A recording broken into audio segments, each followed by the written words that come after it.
Welcome back to the VarsityWA Midweek Podcast. I'm Todd Milles, your host. We will go back around the horn, around the state of Washington to cities with league and playoff contenders. And this week we will chat with Jeff Morrow, the longtime now retired sports editor from the Tri-City Herald. And we will dive into the Mid-Columbia Conference led by 4A semifinalist Chiawana, as well as Richland and Kamiakin, and perennial 3A playoff team Kennewick, as well as Southridge. And then later in the show, we'll welcome back computer rankings guru Matt Evans from Evans Rankings to talk about some of the top games from Week 3, including the showdown in Sumner between 6A Oregon champ West Lynn and the reigning 4A champs from Washington, the Spartans, from Sunset Chev Stadium. Our first guest this week, as we go around the horn, going into different cities around the state to talk about state contenders in respective communities, is Jeff Morrow, the longtime sports editor from the Tri-City Herald. He's still getting out, watching small schools, big schools. Nobody knows it better in the Tri-Cities than Jeff. Jeff, appreciate you hopping on to talk about some of the contending teams from the MCC and other leagues, man. How's everything going for you? Going really well. I got out to my first games this last weekend. I had company in town the first weekend, so I couldn't see anybody, but liked what I saw this last weekend. Well, let's start right in the MCC and the team that made it to the state semifinals last year, a team that even the coaches that played for the state championship agreed that maybe Chiawana was the best team in the state. They didn't get to Gridiron Classic in Husky Stadium. They lost in a exciting overtime thriller at Sumner, which won the Class 4A championship. But they graduated a lot. Braxton Feldman, Cooper McPherson. I mean, the list goes on and on. But they bring back a healthy group of that core, including the Sisney brothers, and then a pretty big backfield in Gage Williams and Anthony Godino, and then sprinkling in some other guys. But you've had a chance to see Chiawana last year and this year. How would you compare the two teams as we get into the third week of 2025? Well, first things first. I just think that they're gonna live with that defense again. Now the offense scored 15 points is all against Kamiakin last weekend. It was 15-13 the win over the Braves. We're very well coached Braves team, by the way. But I can see that offense getting better and better and better as we go. We got a young line. Brady Knowlton's the only real veteran back on that line, and he's going to go two ways. And Chiawana, you get a lot of guys going both ways. But so Gage didn't have the opportunity too much last year to throw the ball. He kept coming in inside the 20, the red zone where he's, kind of either handing the ball off or running the ball. Very hard to stop that guy because he's really a big guy. But this defense is still the thing. I counted 8 sacks last week by just different guys coming through, of which, by the way, Tate and Sisney had 3 of those. Tate was definitely the go-to guy on defense last week. Cooper, right up there too. I mean, if you looked at their stats from last year, the Sisney brothers were the leading tacklers, numbers 1 and 2 last year for that great defense. So there's a lot of talent still back on this team.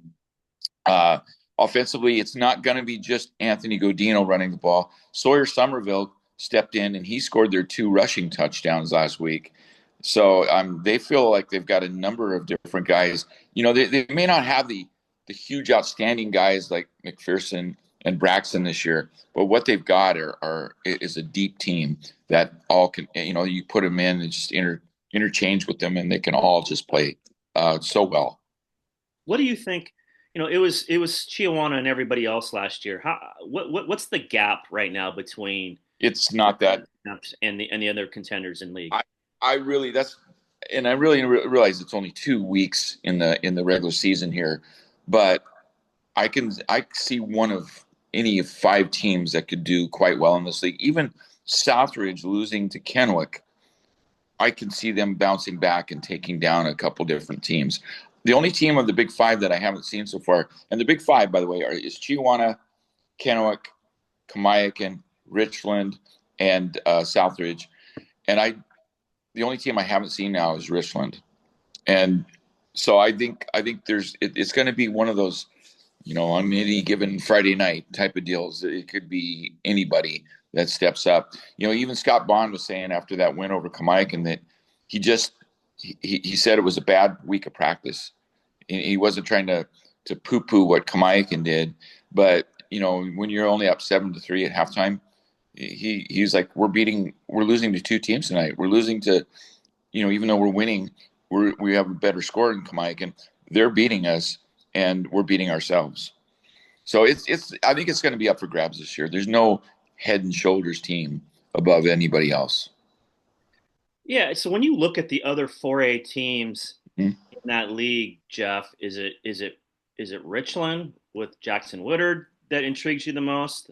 I know they've got I think a couple of those receivers back, a bigger line. They have some exciting playmakers. Or do you like that Kamiakin team? You got to see, a promising freshman in Jagger McEwen, who I know Scott Biglin is extremely high on in the future, and kind of saw him sort of as a building piece along with this young group that he has. Who do you like between those two teams to maybe chase down Chihuahua if that happens? Well, I want to see Richland play. I'm going to see them play Southridge this coming weekend. But listening to Josh Jelinek, the head coach, talk to me about it. He is so excited about their interior line on both sides of the ball. He says this is by far the biggest group of kids as far as size, physical size, that we've had in the last 10 years here at Richland High School. Now, they already have the skill players, Jackson Woodard at quarterback. They've got a stable of running backs that they're going to keep changing in and out. But then you've got Brody Bosick, who's back and healthy. People forget he was a first-team all-conference receiver last year as a junior, and he only played half the season. He had a high ankle sprain, and that was it for him the second half of the season. And then the kid named Kyan Williams steps up Friday night against Hanford, scores 2 touchdowns as a receiver. Defensively, I don't think there's a better player defensively in this league than Silent Kiesel Kahane. He's their middle linebacker. He's been getting looks at Idaho and WSU. And I asked Jelinek, I go, how are offense is going to attack you guys with him at middle linebacker? And he says we're just going to let Silent go from sideline to sideline, and he's going to get his tackles, and that's what's happened so far. So I think that's a tough team that I'm kind of excited to watch. Especially, I love that offense. And I've never seen, by the way, and let's take this back 5 years. I've never seen a group of wide receivers that run more crisp and outstanding pass routes than the Richland Bombers do.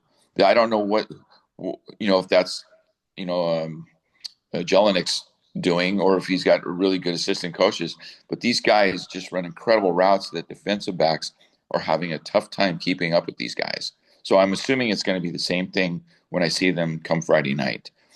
Kamiakin, I think they've got a lot of talent. It's going to be put on Jagger McEwen's shoulders. But, I mean, I started looking. BYU's already interested in him. He's only a freshman. He's getting all kinds of looks already, and I only know that by following him on Twitter. But he's getting all this stuff, from college coaches already. What did Briglin say to me last week? He said, he's a 14-year-old boy going up against 18-year-old men right now, and he's going to lead us to victory a lot more. And so that's what's gonna happen with that kid. And Scott Bond even mentioned it after the game that he goes, I've never seen a freshman with such poise. And I know he got sacked 8 times. I think anybody's going to get sacked, and this kid never freaked out. He found holes in that collapsing pocket to get out of, and he turned them into gains. So it was like, if you didn't know that this kid was a freshman, You would just be surprised that he is. So that, yeah, between those two teams right now, I'm going to say Richland, even though I haven't seen them play yet. I can give you more on that after I see him play. And you mentioned you got to see maybe the 3A MCC top two teams Yeah. already play in week two in Kennewick, Southridge. Kennewick wins that game. Quarterback Dom Driver Hmm. has a big game, passing the football, running the football. It seems like the Driver brothers have been playing quarterback It's been a while. for a decade. You know, it's been a while since the Breedlove kid was playing, but I know Randy really liked the senior group all the way from their youth football days. All they've done is ever win. Hmm. Yes, they lost a couple really good running backs, graduated them last year. But what did you think of Kennewick, both up front and the pieces around Dom Driver for 2025? To me, on Friday night, I just thought they hadn't missed a beat from last year. They looked really good. It was a very balanced offensive attack. Dominic looks so much better than he did last year as a junior. Where I thought that when as a junior last year, he was like the Joe Flacco of Kennewick Lions and in the old Ravens team, and where he's like just take care of the football, type of deal. But now he's like making plays left and right. He's got a great arm. The receivers are going to start making a name for themselves. They're running good routes. He's finding the open man, and Dominic calls his own number a lot as far as quarterback draws. He can run the ball. Very talented. Now, then you throw in they got two new running backs this year because Cannon Hayes and Alex Roberts moved on to the college level, and that's where that was the majority of their offense last year was those two guys. And so what you do is you throw in you've got Rivian Brooks, who is a senior. Rivian did not turn out for football last year at Kennewick High School because he realized there's nowhere for me to play. I want to be a running back, and you've got Alex Roberts and Cannon Hayes in front of me. So his friends convinced him to come out this year, and so he's usually the starting running back, and he got about 63 yards rushing. But he shares the backfield with the sophomore kid named Carter Bendewald, and Carter had a great game Friday night in which he caught 3 passes for 99 yards, including a 79-yard touchdown play that kind of buried Southridge in the second half, and then and he rushed for another 89 yards. So he's really starting to come into his own. So, but they will share touches in the backfield still. And so they've kind of just, and this is what Randy told me this after the game. He says, a good high school, I believe this. He goes, a good high school program has their juniors waiting to step up when their seniors graduate. And that's what pretty much it's been the storyline at Kennewick High School for the last 6 years under Affolter. Yeah, has Randy Affolter ever had a bad season, both at Ellensburg or at Kennewick? I mean, every year. Every They're year. on the door. They're in the state quarterfinals. Yep. They're always in the top 5, top 7 in the state. I mean, there's a reason he's a Hall of Fame coach. He's able to maintain long-term success wherever he's at. But I can't remember the last time he had a bad season. Can you, Jeff? Not at Kennewick, I know, he was usually with Ellensburg right there at the top with Prosser all those years. And in fact, he'll tell you that if you go watch one of his practices, and I assume you probably have, he has it down to the minute. And he said he learned that from Tom Moore at Prosser High School. And he just kind of picked Tom's brain. This is what he's going to do. And of course, he's got this junior Lions program. Everybody's got a junior Braves program, in the Tri-Cities now. And they run the offenses at the age of 12 years old that the head coaches have. So he's got that. And before we step away from Kennewick, the leader of this defense is Cooper Neer. He's a linebacker. He's been a starter since a sophomore. And of course, he's a senior this year. He's already got committed to a full ride scholarship to University of Montana. He is the real deal at linebacker. Might be either the number 2 or number 1 linebacker in the league. You got Silent Kiesel County at Richland too. So those are 2. If I had those 2 on my team, I would never have to worry about anything on defense. Let me ask you about the big team, the last team from the Big Five. Southridge, Matt Johnson, former Tumwater player, played in the NFL a little bit with the Cowboys. 3 years ago, he had a really good team that was in the state playoffs. Now has kind of had to wait for this group to come through, led by Gabe Barsh. We had as a preseason All-State running back. What do you think their ceiling is? Are they around a 32 team? Could you see them getting in the state playoffs? What you've seen enough Southridge football to kind of gauge that. Yeah, my assumption is that the 3A and the MCC is going to get two teams in that round of 32, 3A. Unless there's some kind of rise in the other 3A programs, which would be Walla Walla, Hermiston, and Sageview right now, who will turn into a 4A next year. I just see Southridge and Kennewick being the two teams in that. Now, that was a huge game Friday night for Southridge because that's their big 3A opponent, and they wanted to try to stay ahead of them. There's still a lot of talent there. The Suns have. They just had a rough game. They penalties hampered them in that first half. Kept a drive going for Kennewick that ended up being a touchdown. And so Matt, after the game, I walked up to him. He was sitting on a bench with his wife, and he goes, "I don't know if I want to talk to you, Jeff." But I said, "Yeah, whatever. I'll just sit here and talk with you." And he goes, "I'm just kidding. Let's talk." He was pretty down. He just said they didn't play the way they're capable of. And I don't know if that's more Kennewick just knocked them out of their scheme or whatever. But, he loves that. I know he loves that offense that he runs, the wing T. But he's got talent at a lot of positions. These kids, a number of them are returning all conference players from the MCC last year some of them are juniors now, and then there are some seniors. But I mean, Gabe Borish, he ended up with a 50-yard run near the late in the game that got him to 95 yards. Coven Burke, that's a name you're going to hear a lot of. He's a receiver and defensive back, but he's about 6'4", and he can run with the football. He scored on a 89-yard touchdown pass to open up the third quarter for them he got behind the secondary for Kennewick and was gone. So very talented. In fact, Randy Affolter said, I wouldn't turn him coming down to Kennewick. I'm just joking around. But and then Coppin Hunkapiller runs that offense quite well. I know that. But Kennewick just had a great defensive scheme. That what Randy called it eye discipline. You have to keep an eye on where the ball is at all times. And while Southridge could move the ball, they just couldn't finish drives. Last two teams I wanted to ask you about, let's go into the B ranks. And I have to apologize. We were on with Dave Nichols last week, and I didn't even get a chance to ask him about our number one team in Class 2B, the Freeman Scotties, who are loaded, led by Logan Schultz. I apologize to the Scotties. We'll get to you guys during the season, I promise. But a couple teams that I think have really opened some eyes in the Tri-Cities. One is Tri-City Prep in the 2B ranks with an early convincing win over Asotin, a lot of seniors back.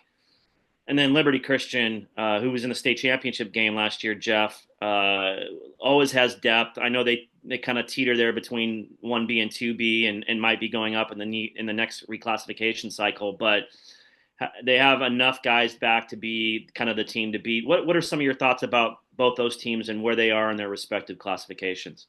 Well, first off, they're both well coached. Craig Lukens at Liberty Christian and Kyle Cairns at Tri-Cities Prep.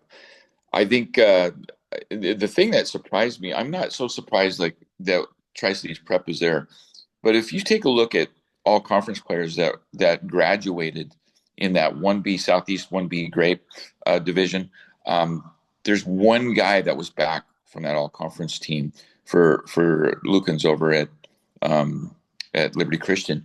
So originally I thought, well, it could be a tough year for them. But then I started thinking about it, and after talking to him, is that they went deep. They went all the way to the state championship game, and they went. That meant how many more practice days they had. That's a big deal. Wiley Allred will tell you that Royal. That's a huge key for them, is that they get all those extra practice. The underclassmen get to play, and so that's what's happened with Liberty Christian, is that these kids are coming back. They're loaded. You know, they all their talent positions graduated. You know, the skill positions, but you know, he just, it's almost like a reload situation for both schools. So I think you're right. I think it's the smaller schools around here. Some of these schools they're ready for bear, ready for bear. Well, I tell people on the west side some of the best football being played around the state here in the Tri-Cities, and Jeff Morrow is the guy that monitors all that, has all that stuff down. Jeff, thanks for coming on and talking about some of the good storylines and some of the contenders from not only the Mid Columbia Conference, but the 2B EWAC and the 1B Southeast. It's going to be fun years for big schools and small schools in the Tri Cities. You're right. You're right. Yep. It's fun, and I'm going to be out as much as possible. I'm retired. I've been retired since 2015, if you can believe that. But my wife and everybody else is, I don't know how to do retirement. I'm an idiot. So, and I agree with them. Well, thanks for coming on. We'll get caught up with you later down the line, and appreciate your time. Yeah. Thanks, Todd. Now we bring in our weekly guest, the guy that likes to dig into the X's and O's matchups of some of the best games of the week. And in week 3, we've got some doozies all around the state. Matt Evans from Evans Rankings. You can see his computer rankings published every Sunday night on Twitter and then on our website on Monday. Matt, let's get into the kind of the game of the week. We don't get to see this very often in Washington, although we've seen it before here in the last few years, where the largest classification in Oregon champion from Oregon gets to play the largest classification champion from Washington, and I'm talking about Wes Lynn, coached by former Camas coach John Eagle, who won a couple state championships in Washington, has won a couple state championships with the Lions. They are coming to Class 4A Washington champion Sumner in the second of a home and home. Last year's game was a doozy. Sumner led the entire game. Wes Lynn came back in the fourth quarter to hand Sumner its only loss of the season. I'll ask you, what in the return trip to Sumner, it's John Eagle's last game coaching in Washington, where he grew up. What are you expecting from this matchup? I'm expecting a just a clash of styles in this one. I think that, from what I've seen from Wes Lynn so far, they have a really talented junior quarterback named Sloan Baker that if you guys get a chance to go to the game, watch him. He's electric. He's got a great arm. On top of that, he's got great escapability as well. So Sumner's going to have to be able to be aware of the pass. They're also going to have to be aware of the run. I was doing some research on this kid. This kid's a junior. So far this season, in 2 games, he's completing 83% of his passes, 612 yards, 9 touchdowns. I mean, it's just, as a junior on a state championship, defending state championship team, this team too with Wes Lynn, like if I was the coach, man, I'd want to run it back for another year. They've got 30 juniors on the team, most of them logging time. If I'm Sumner in this game, I know that you've got a really, really dynamic quarterback. But in this game, I want to rely on the rushing game. I want to slow the game down, limit the possessions, and make Wes Lynn, give them only like 6 or 7 opportunities to actually beat you and make them make a mistake and capitalize on that. Yeah, Sloan Baker, you mentioned he's not a very big guy. He's like 5'10", 180 pounds, really accurate thrower. He's a little different quarterback than what they faced last year down in Oregon. On the other side, Nate Donovan had maybe arguably his best game of his career down in Oregon. 300 yards, really showed off that big arm, beating Wes Lynn on a couple deep balls. They took advantage of a couple early turnovers.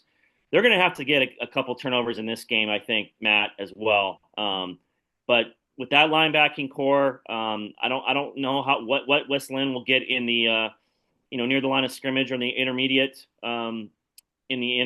areas. But what I will be curious is how Sumner can defend the deep pass. This secondary is a lot different than a year ago, and it really hasn't proven itself as a collective group. They had a couple transfers come in, and they're trying to find the working piece. Obviously, they gave up the game-winning score in week one to Lake Stevens, but man, I'll tell you, much like last year when Lake Stevens came to town in the first week, and when Chiawana came to town in the state semifinal game, you know that Sunset Chev Stadium is going to be rocking. They're going to welcome Westland and with loud boos and big cheers for the home team. I think it's going to be another classic game.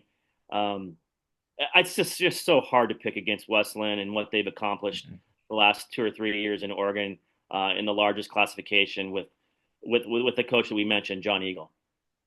Exactly. And that's the thing is us thinking Westland winning this game is not a slight at Sumner at all. I mean, Westland's a team that state champions last year. They were state semifinalists the year before.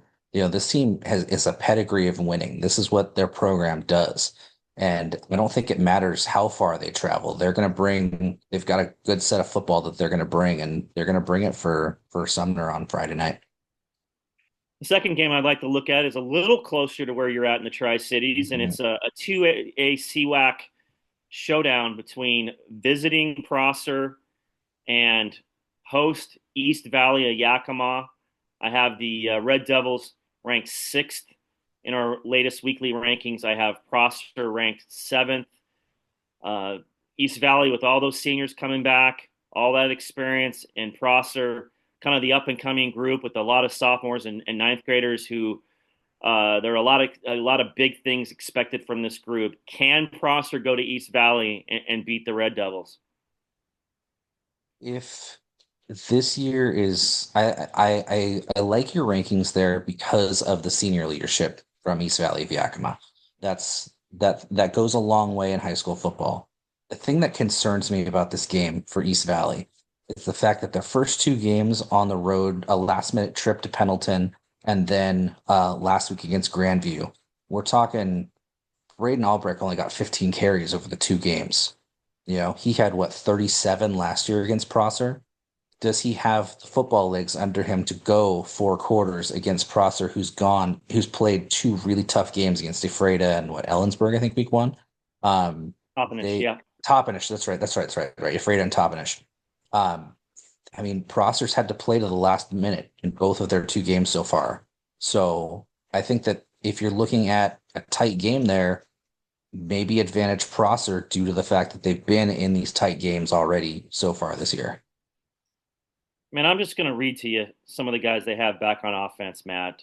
Jackson Berg, the quarterback, the son of the coach. You mentioned at running back, Braden Albrecht. I mean, Grayson Stevens. Is there a better big play receiver returner combination in the state?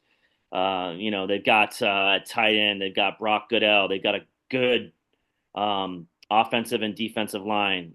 Albrecht and Cody Gosling as kind of that 1-2 linebacker punch. I mean, they bring back 17 seniors who started last year. That's in 2A. That's a lot of guys. This is Prosser's first road trip after 2 close games. Listen, I like Brody Buxton. I think he's going to be the next great player in the 2A CWAC, the sophomore wide receiver.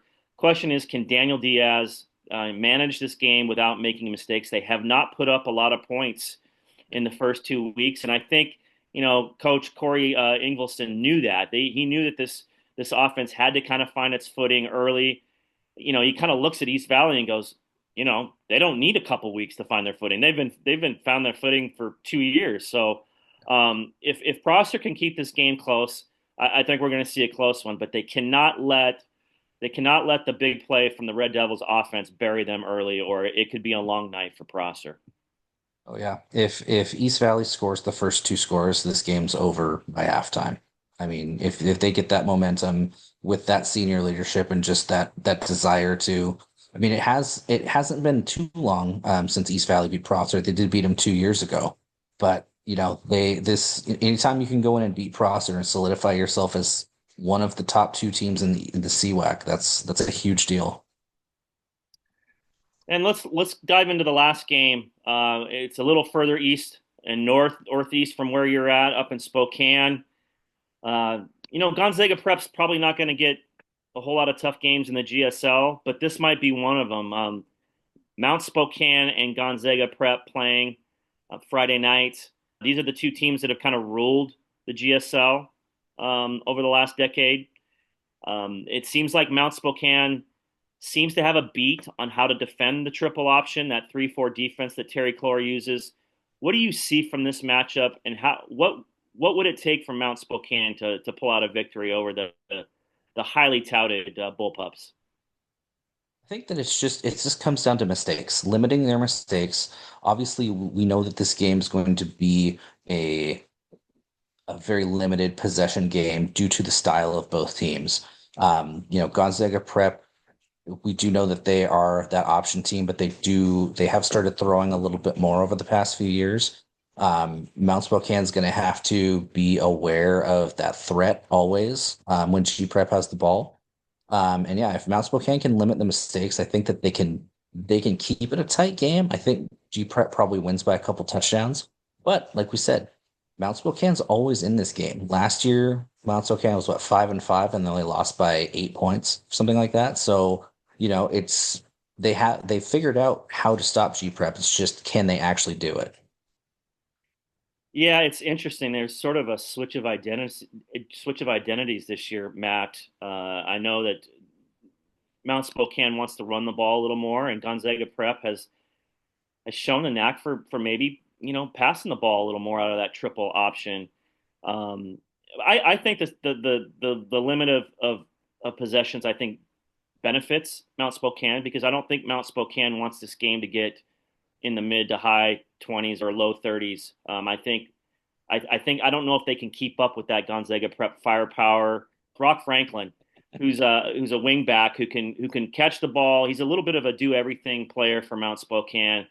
I'd like to see him get 8 to 10 carries in this game and maybe catch 5 or 6 balls, and then teammate Andrew Thomas on the perimeter as well, doing his thing. This is a good offensive line that Terry has in 2025. And the thing that he said was missing last year that the past Mount Spokane teams had was that high level of physicality. And I think he thinks he has it this fall with a better offensive line, a more cohesive offensive line.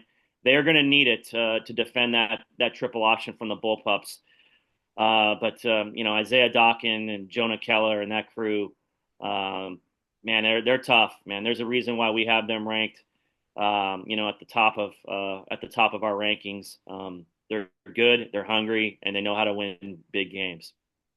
Well, listen, thank you, Matt, for coming on in our Week 3 games. And thanks to our listeners for tuning in to our midweek podcast. I'm Todd Milles. We'll see you next week.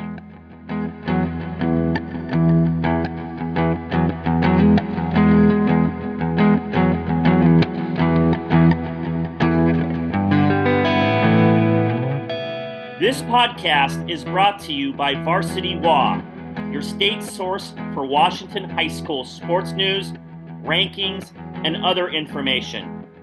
The podcast can be found at any of your favorite listening platforms: YouTube, Spotify, and Apple. You can find our website at VarsityWAnews.com and can access all content for a nominal fee. Special thanks to our weekly guests and to the Portland area band Edith and Axton for our intro and outro music. We will be back next week.